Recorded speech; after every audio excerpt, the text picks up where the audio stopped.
Welcome again to my channel. I was trying to get rid of the light. As you can see in the back, it's a little bright in here. Well, because you can't be choosers for right now until my channel becomes a little more popular. If it reaches 10, yay, I'll be happy.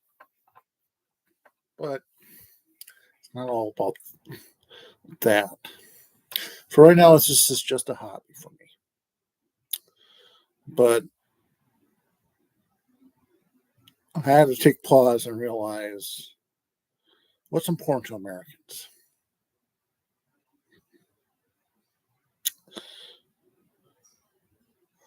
For me, just getting by having food, shelter, and clothing matters the most. And everything else is we're just getting by. But that's what politics is about. It's just those three fundamental things. If you look at it,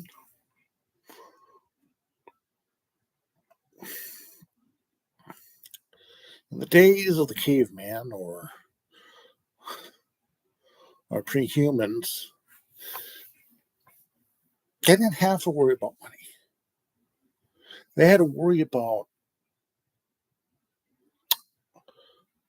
predators out there. They were worried about sickness. They were worried about where their food source was. But as we kind of evolved,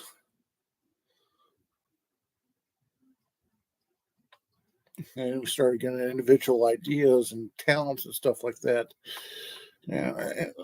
strengths and weaknesses abound, there comes a point where everything all mixes together to form civilization.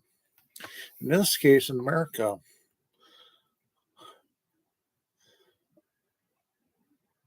the deeds of what our ancestors did way back when, and talking about European white men, brought about entrepreneurship,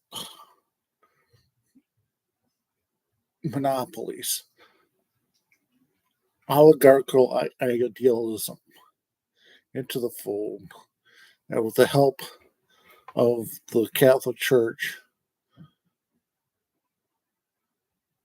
helped strengthen the resolve to make America a nation that follows Christianity.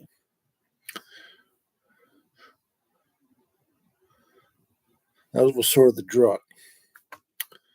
I don't think there was many practicing Catholics or Protestants back in the day when our country was founded. It was after the Reformation and the break of the evangelical church by Henry VIII, somewhere in late 1500s, mid to late 1500s, that brought upon changes in the way we see how Christianity has become a splintered faith. What does this have to do with anything about the election? Nothing, of course. Well, it'd be a prayer, it'd be a miracle for Trump to actually regain the ground that he's now lost because of the fact that Biden stepped down and graciously handed the reins, the treasure chest, and all the reins to Kamala Harris and her campaign, and the contributions that are going to help the Democratic Party leaders help gain seats in both the House of Representatives and the United States Senate, as well as state and local gubernatorial elections. for governorships, senators, and state representatives. But usually the local stuff, it comes like a year, like right after uh, the elections of both the state and federal levels. Those elections, like the off-year elections, pretty much help cement a concrete foundation for federal elections. Why would I say something like that? Because they're the ones who are going to be able to reach out to the communities and to the counties that help secure petitions to get what's that candidates on the ballots.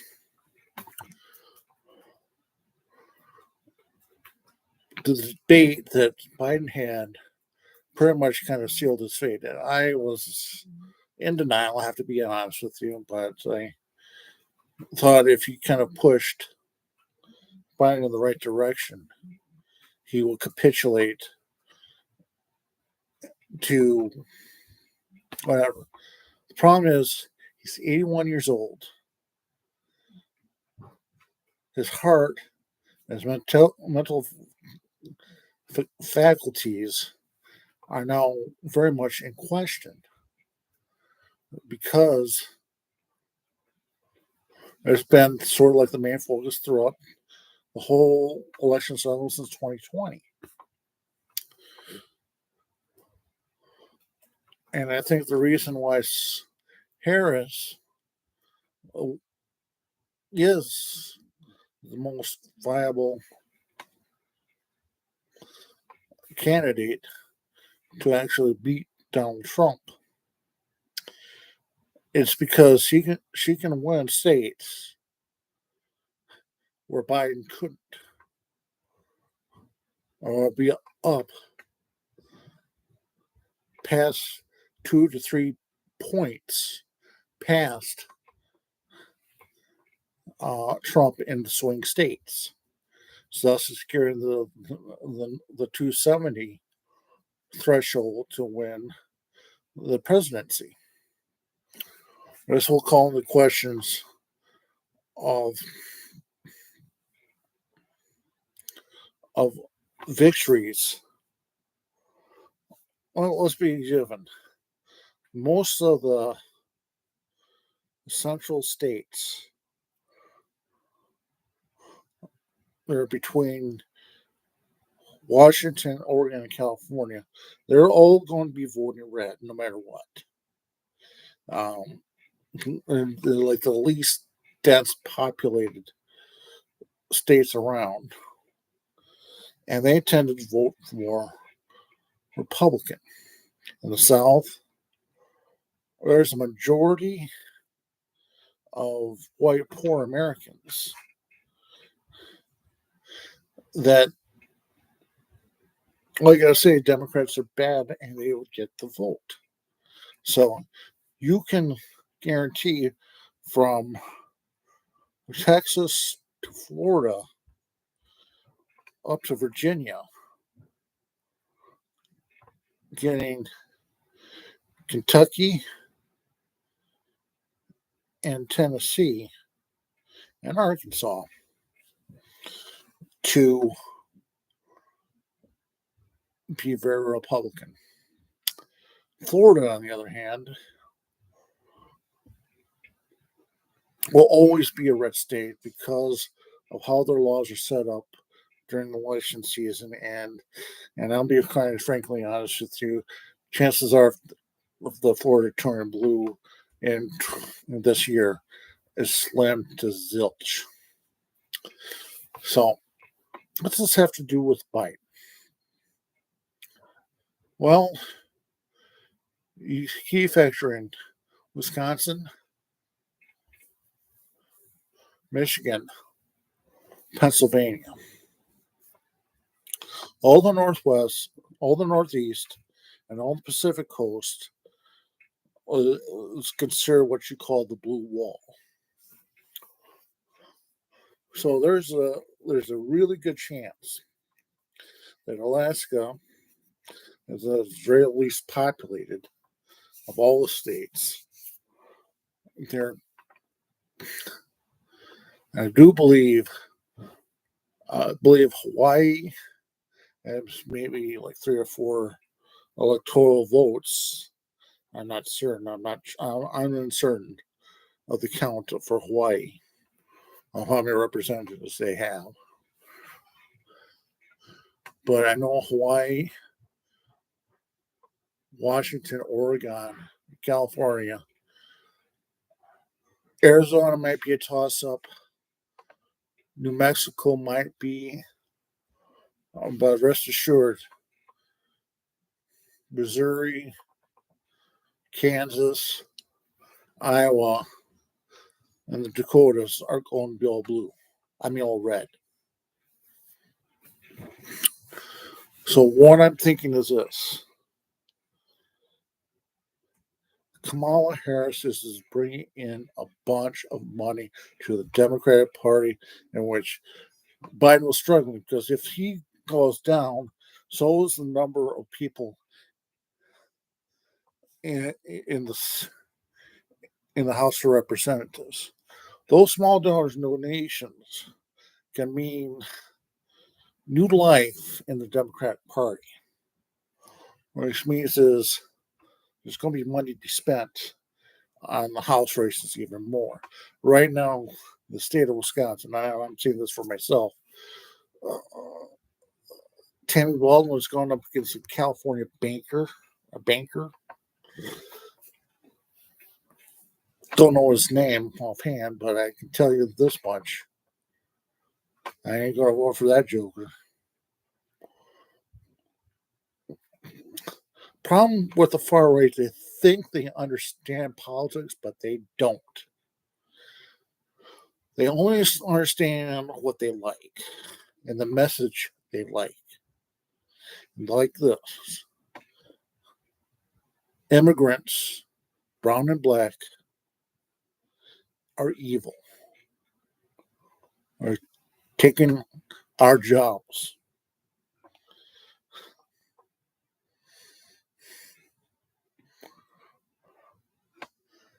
That's the only thing that they understand. Black and brown people of America are the problem. That's what they think. That's what they believe.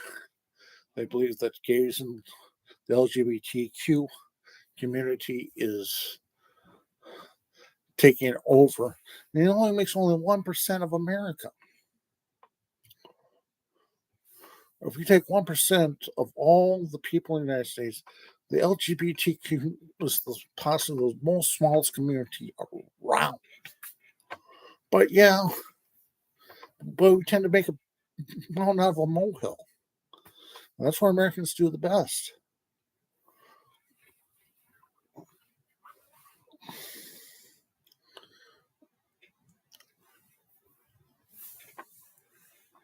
Why did Biden step down?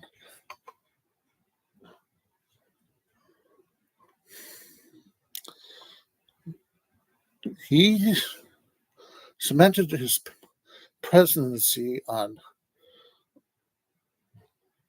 a couple things: controlling the COVID, getting that mess taken care of, done and over with, getting the economy up, getting the unemployment down, help them to restructure the tax base so it makes sense,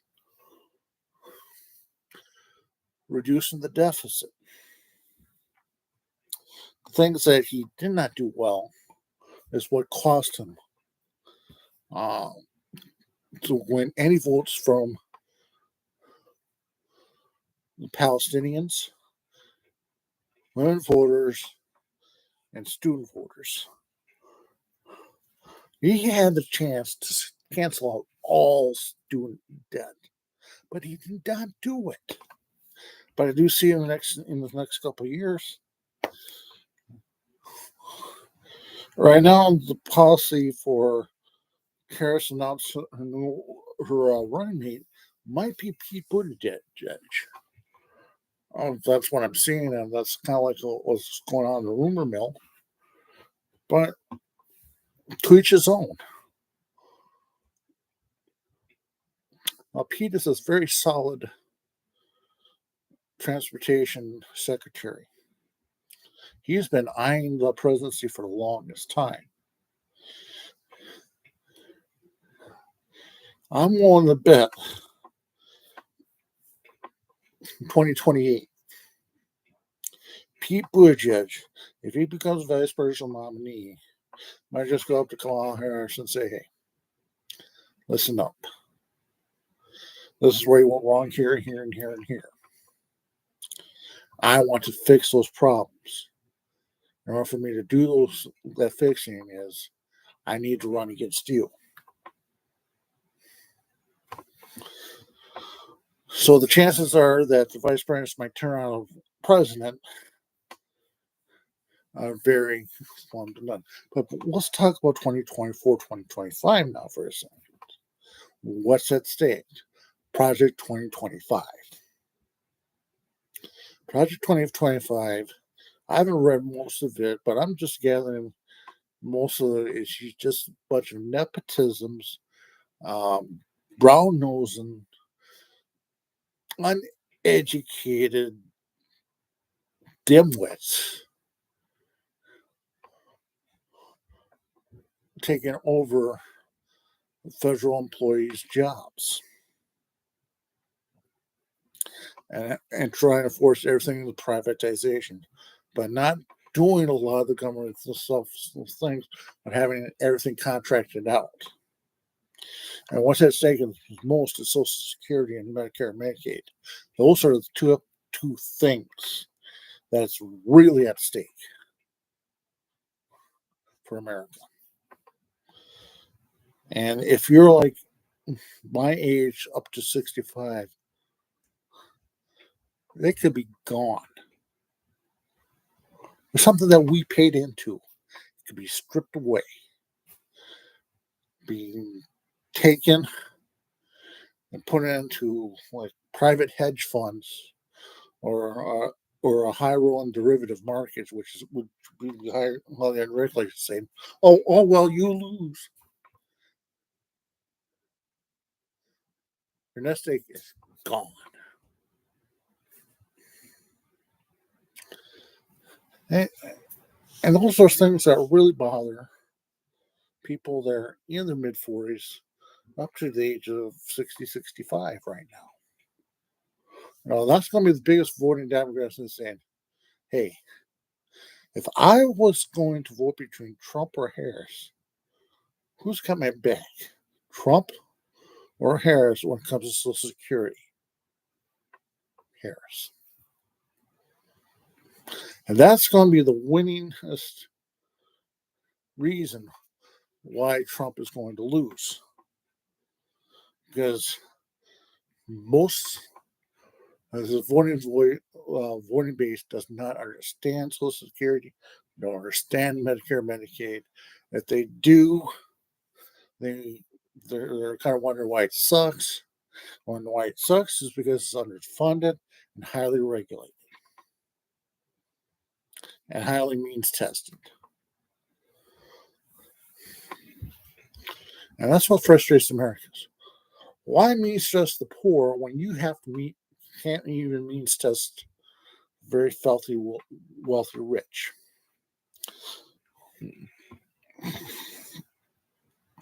The idea of a universal income tax, which would cap everything at, I want to say 39%, that cap will be lifted. Well, good for you. You made so much of the next amount of dollars. We want a portion of that back.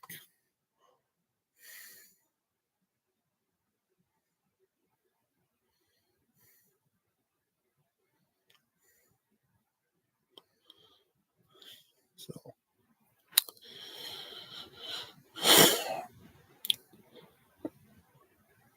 to me,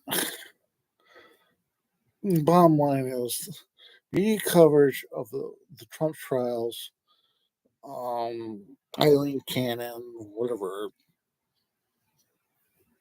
nonsense ruling was to get the case out of her hands and dismissed all the charges. This is what's going to bite her in the ass and possibly have her land in front of a bar disciplinary hearing. Hopefully, she would just get a reprimand, but if it's going to be like any sort of judge, if your bar license is suspended, you cannot practice law.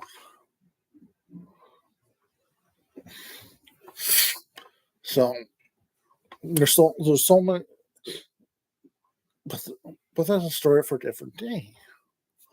But everything was all set up so Trump can take this off his to-do list, is to go after Biden, which means necessary. Biden is taking his thunder. Now what happens?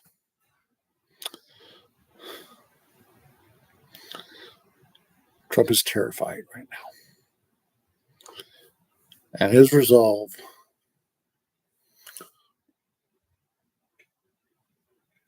to have a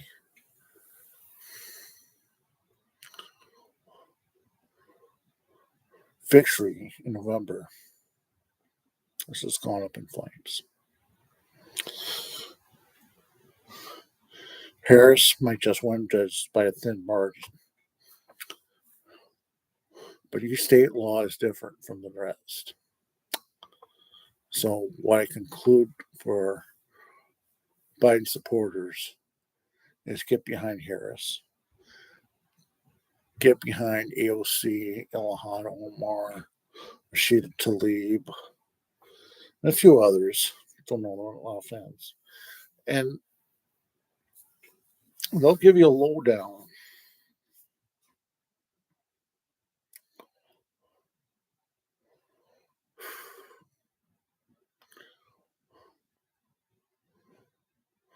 I forgot what I just said, but that's okay. They will just give you the lowdown of what's happening in the United States. What I'm about to tell you is just strictly opinion. There's more to life than just having not be able to breathe out through your nose properly. It's frustrating, very most uncomfortable feeling in the world.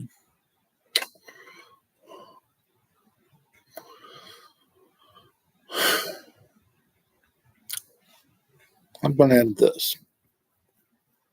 Even my brain is slipping. But whose brain isn't slipping? So when I'm saying this,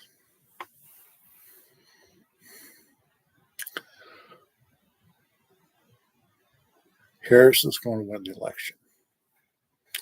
And she better have the keys ready for that liquor cabinet I want to get into. If not, I'll have my piranha friends come with me.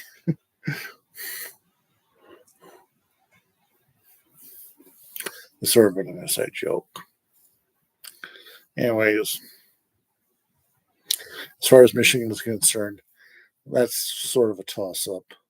But Pennsylvania and Wisconsin are possibly going to swing and heavily in favor of the Democratic Party. And thus securing the victory not only for Harris, but to the American people.